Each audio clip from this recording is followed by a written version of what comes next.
merci à... Merci à Gbessi Zolawadi pour son art. Puisque c'est lui qui vous introduit. Oui.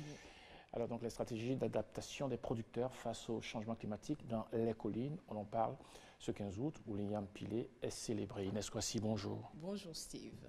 Alors votre igname pilé, vous l'aimez souple, élastique, tendre à souhait sous votre palais? Gravez bien alors sur votre écran scriptomental ce balai du pilon qui embrasse son rival de tubercule pour l'étouffer dans une sauce bien cuite à l'étouffer. Oui, ce 15 août encore, le tubercule est en toute dépendance quand du côté du pilon est la toute puissance. Sur la cadence bien rythmée des coups de pilon, j'ai d'amour pour les questions environnementales, eu certaines aventures en ces lieux du département des collines et l'amitié m'oblige à vous en faire part. La production a un dur langage. À bien d'austères devoirs, en effet, il engage. L'igname pilé aujourd'hui est reine, mais pour l'obtenir, le producteur a dû consentir bien des peines. Je vous avouerai donc avec pleine franchise que les changements climatiques, à leur guise, la résilience de nos terres aiguise. Vous savez mieux que moi, quels que soient nos efforts, que l'argent est la clé de tous les grands ressorts. L'argent ? Nos producteurs n'en ont pas. Fort heureusement, le groupement intercommunal des collines GIC, une association départementale de collines, prête main forte. Alors aujourd'hui, en savourant chaque bouchée de votre igname pilé, gardez bien à l'esprit que le producteur a dû y mettre le prix. Entre résilience et adaptation, saison et contre-saison, plantes améliorantes à foison, au risque même parfois de passer pour un con.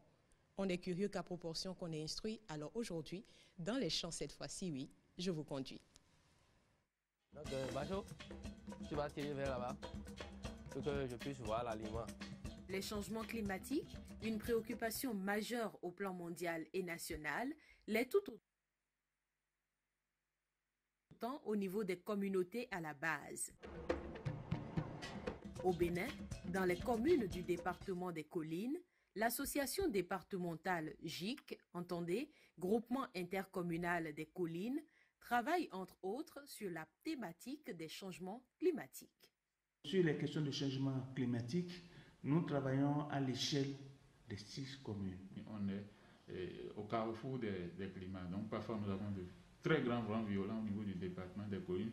Nous avons aussi des inondations au niveau du département des collines. Les capacités des producteurs ont été renforcées sur les technologies actuelles en matière de gestion durable des terres. Plus de 1000 producteurs ont été enrôlés dans ce processus de 2013 à 2016. Vous avez le sens de l'écoulement de l'eau qui va vers le bas. Les éléments nutritifs qui sont sur ce site-là seront emportés vers la rivière qui est là-bas. Et c'est celui qui a son champ vers le bas là qui en bénéficie. Donc normalement, pour la campagne prochaine, on doit changer le sens de la boue. Le GIC couvre un territoire majoritairement rural avec l'agriculture comme activité principale.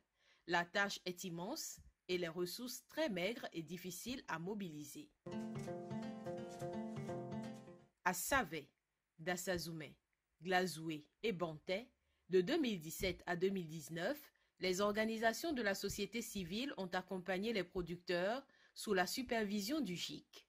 En termes de technologie développée au niveau de notre territoire, nous avons utilisé le moukouna, qui est une plante améliorante.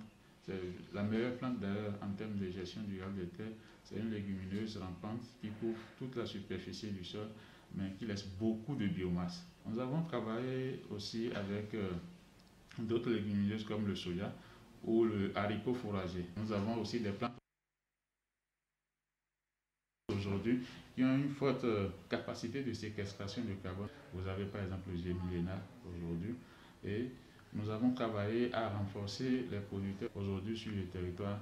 Notre credo c'est de faire une barrière verte autour du département des collines quand même pour atténuer les effets de ces changements climatiques. Les communes du département des collines ont énormément souffert des effets néfastes des actions de déforestation à des fins de bois d'œuvre ou de commerce de charbon de bois. Il était alors nécessaire de mener des actions dans les 6 communes afin de mieux préciser les interventions sur le climat. Aujourd'hui, nous sommes fiers, par exemple, d'avoir réussi à capaciter nos communes pour que désormais tous les documents de planification jusqu'à même un DAO soient désormais climato-sensibles.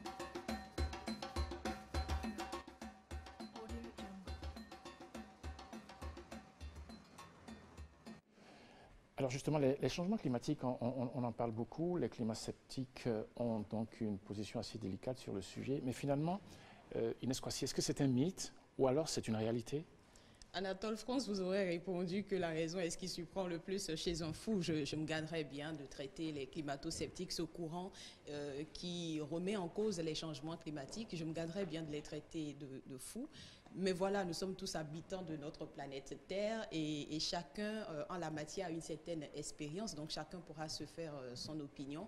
Mais il faut dire que les changements climatiques sont un défi majeur avec une population mondiale qui augmente sans cesse et les besoins des populations qui sont croissants. Et les États parties qui sont membres de la Convention cadre des Nations Unies sur les changements climatiques sont bien d'avis qu'il faut ensemble fournir des efforts afin de pouvoir maintenir la température globale moyenne de la planète en dessous des 2 degrés Celsius. Et cela permettra à tout le monde de pouvoir répondre mieux aux besoins en énergie, en eau, aux préoccupations des producteurs. Chaque année, les États parties d'ailleurs se retrouvent à la COP, Conference of Parties, la conférence sur le climat, qui généralement a lieu en novembre-décembre de chaque année. Mais malheureusement, cette année, ça a été annulé du fait de la pandémie de la Covid-19. Mais cette conférence, même si certaines personnes la traitent juste de grande messe où la montagne accouche de souris, il faut dire que c'est un événement important. C'est le moyen de réunir les experts, les enseignants, de réunir les médias aussi et la société civile qui est très active pour voir dans quelle mesure trouver des solutions afin de pallier à tous ces problèmes créés par les changements climatiques. Et la COP la mieux connue ou celle qui a le mieux fait parler d'elle, c'est bien la COP 21, celle qui s'est tenue à Paris. Et l'accord de Paris, d'ailleurs, dans son article 10, stipule bien qu'il est important que les nations ensemble aient une vision à long terme quant à la mise au point et au transfert des technologies. Et c'est tout à l'honneur du GIC, le groupement intercommunal des collines, le travail énorme qui est abattu parce qu'à leur façon, ils arrivent quand même à mettre en place certaines stratégies pour accompagner les producteurs pour tant soit peu juguler tous ces problèmes-là que l'on a sur le terrain. Et ce faisant, comme le dit cet article 10 de l'accord de Paris, ce faisant, on pourra ensemble travailler à accroître la résilience au changement climatique et ainsi réduire aussi les émissions des gaz à effet de serre. Parfait. Alors je reviens justement à ce groupement intercommunal des collines. Quelle est au fond et finalement sa zone d'intervention?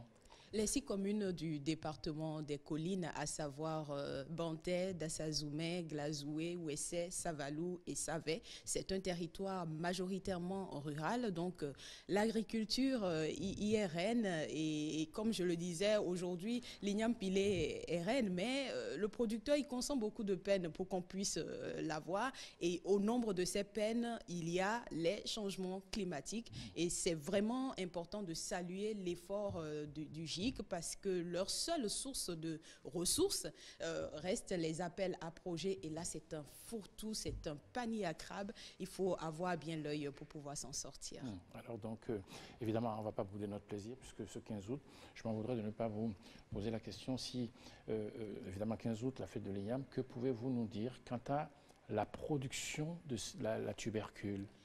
Alors, notre igname pilé aujourd'hui, on l'aura certainement, mais il faudra payer le prix. Il faut dire que les fruits n'ont pas tenu la promesse des fleurs et bien honnête serais-je en disant déjà que les fleurs n'ont pas non plus promis grand-chose au départ. L'igname pilé, parlant surtout de l'abocor qui est une qualité d'igname que beaucoup apprécient. Le labocor se fait rare sur le marché. À Dantopa, par exemple, ce sont les tubercules venus ces récents jours depuis Kétou qui sont disponibles. Ne vous faites pas de l'heure, ils ne sont pas bien gros non plus. Mais voilà, ces tubercules-là, tout au moins, sont disponibles. La saison pluvieuse n'a pas concouru au bien des producteurs.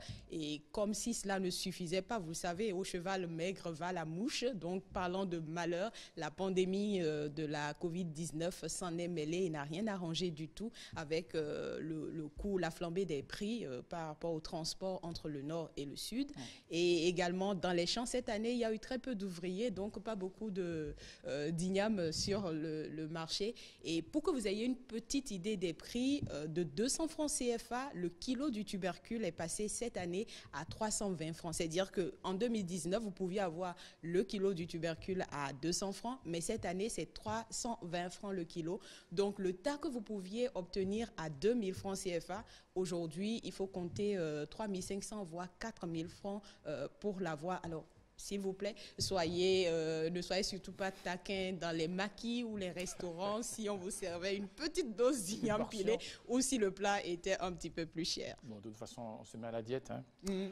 Allez. Ah non, pas de diète aujourd'hui. Vous avez promis notre plat d'igname pilé. Non. Aujourd'hui, c'est sûr qu'on va s'empiffrer. De toute façon, juste après ça, on rassemble tout le monde, on se retrouve où nous savons.